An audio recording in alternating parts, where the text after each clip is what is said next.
یعنی میری وائس پہ آپ اعتراض کرتے ہیں نا کہ میں پیسمسٹ ہوں، تو میں آپ کو جو جائزہ ہوتا ہے وہ آپ کے سامنے پیش کرتا ہوں۔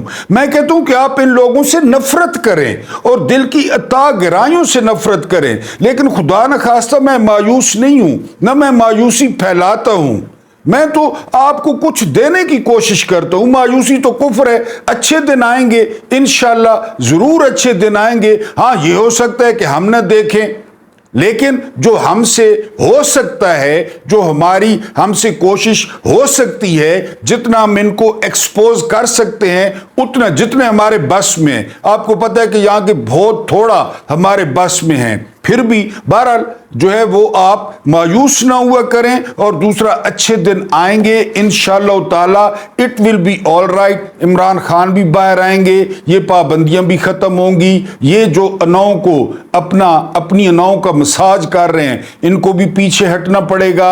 بہرحال ہاں یہ ہے کہ آپ کے سامنے جائزہ رکھتا ہوں کہ یہ کچھ ہو رہا ہے۔ ابھی جس طرح عرش شریف کے ساتھ کینیا کی عدالت نے کیا، وہ یہ بڑبولا چیف جسٹس، یہ بڑا ششکے والا چیف جسٹس، اس کی تو غیرت نہیں جاگی، اس کے پاس بھی پڑا ہے کیس قاضی فائدی صاحب، اور یہ کیس جو ہے وہ درج ہوا تھا بندیال کے دور میں، تو قاضی فائدی صاحب وہ اس نظام کا بھاگ بھاگ کر خدمت کر رہا ہے، وہ کیس تو اس نے نہیں لگایا۔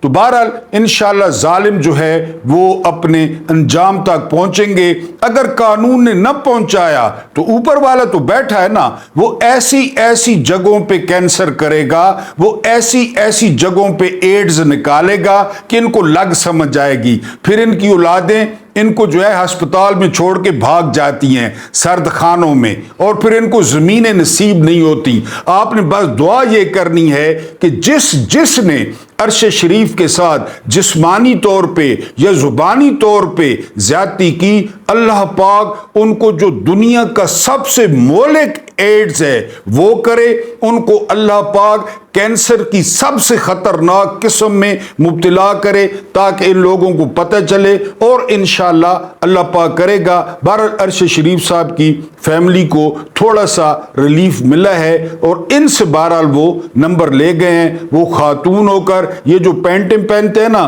تو یہ اس والے سکرٹ پہن لیں یا اس والے جو ہے نا انڈر گارمنٹس پہن لیں، یہ جو ہمارے بیٹھے ہیں سفید داڑھیوں والے، اور وہ جو ہے وہ پینٹ کوٹ پہن لے جس نے عرش شریف کے حق میں فیصلہ دیا ہے۔ اس کے بعد ہے جی کہ پی ٹی آئی جو ہے نا وہ بے فکر رہے۔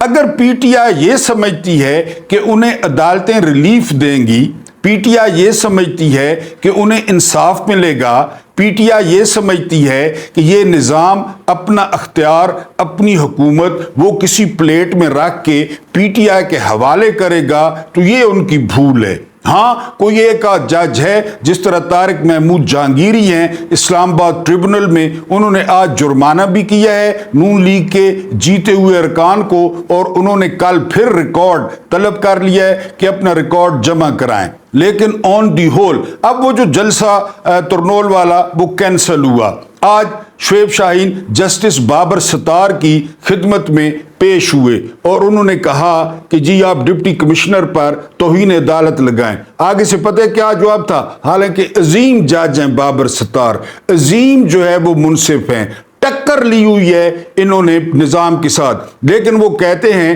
کہ ڈپٹی کمشنر نے اجازت دے دی تھی، آپ کو این او سی دے دیا تھا، لیکن جلسہ جو ہے وہ کمشنر نے این او سی منسوخ کر دیا، ڈپٹی کمشنر نے تو نہیں کیا۔ اب بتائیں، اب کمشنر نے منسوخ کیا، اب آپ کمشنر کے خلاف درخواست دیں، پھر کمشنر کے اوپر جو بیٹھا ہے وہ منسوخ کر دے گا، پھر اس کے اوپر جو بیٹھا ہے وہ کر دے گا، پھر وزیر داخلہ کا، یہ آپ کو پتہ ہے نظام بنایا ہوا کس کا ہے؟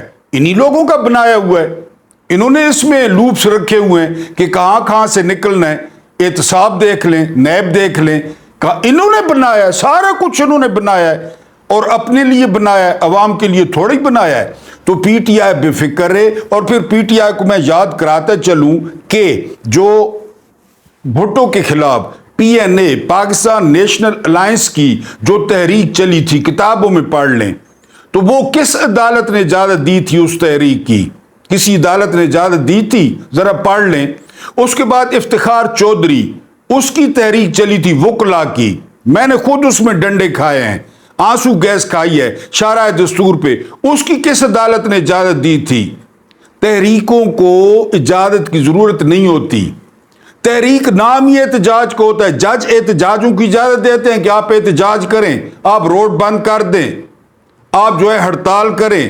تو یہ پی ٹی آئی بے فکر رہے کہ وہ سفید گلاب والا انقلاب لے آئیں گے اور آرام سے لے آئیں گے۔ میں نے اس دن بھی ایک ویلاگ کیا تھا کہ انقلاب اجازتیں نہیں مانگتے کہ میں جی انقلاب لے ہوں، may I go to bathroom, may I go to drink water، یہ اس طرح انقلاب نہیں آتے۔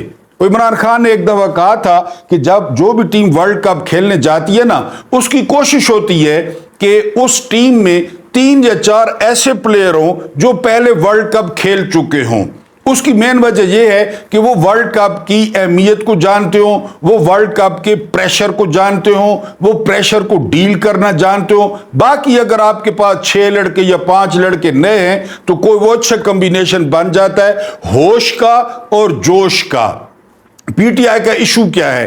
پی ٹی آئی کا ایشو یہ ہے کہ سارے کے سارے وہ تقریباً پہلی دفعہ ایم این اے بن کے آئے ہیں، کچھ کمپرومائز ہیں، کچھ جو ہے حامد خان کی طرح ڈرپوک ہیں، ان کو اپنے کیسوں کی پڑی ہے کہ ہم بعد میں کروڑوں روپے جو کماتے ہیں کیسوں سے اس کا کیا بنے گا۔ بیرسٹر گور کا بھی یہی چکر ہے، شیر افضل مربت کا یہ جو چیمبر ہے یہ خالی ہے۔ تو بہرحال ان کو وہ پتہ نہیں ہے۔ اگر یہاں پہ شاہ محمود قریشی ہوتے یا پرویز الہیہ بہت بوڑھے ہو گئے ہیں، زخمی بھی ہیں، وہ لیڈ کرتے تو کچھ نہ کچھ معاملہ بہتر ہو سکتا تھا۔ پی ٹی آئی کے دوستوں کو، پی ٹی آئی کے سپورٹرز کو یہ بات بتانی تھی کہ انقلاب یا تحریکیں یہ عدالتی حکموں سے نہیں آتی، عدالتوں سے آپ بے فکر ہیں، عدالتیں آپ کو ریلیف نہیں دیں گی، اور اگر نیچے آپ کو عدالتیں ریلیف دیں گی تو اوپر اس نظام کا باپ بیٹھا ہے جس کا نام خاکی فائز عیسیٰ ہے۔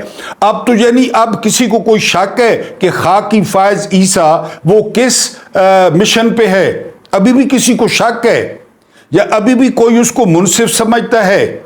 دنیا میں اس سے رذیل شخص کوئی نہیں ہے جو ایک برے شخص کو، جو ایک ہوس زدہ شخص کو وہ منصف کہے، وہ جج کہے۔ یہ جج ہے، یہ منصفوں کے نام پہ دھبا ہے، سیاہ دھبا ہے، اور اس کی جو لیگسی ہوگی یقین کریں کہ وہ پتہ نہیں کتنے عرصے تک پاکستان میں یاد رکھی جائے گی، اور پاکستان میں اس کا ذکر کیا جائے گا کہ اتنا لعین قسم کا اور اتنا گھٹیا قسم کا وہ ایک قاضی القضاء آیا تھا اور اتنی بڑی سیٹ پہ بیٹھا تھا۔ میں نے آپ کو بتایا اس کا باپ فراڈیا، اس کا بھائی فراڈیا، آپ پیچھے سے چیک کر لینا۔ اور یہ جو ہے نا، یہ جب جج تھا ہر وقت یہ لگائی بجھائی، جب یہ جج تھا نا ہر وقت لگائی بجھائی، ججوں کے ساتھ لڑنا، ججوں کے ساتھ منہ ماری کرنا، حرام کی تنخواہیں اس وقت اس نے لی۔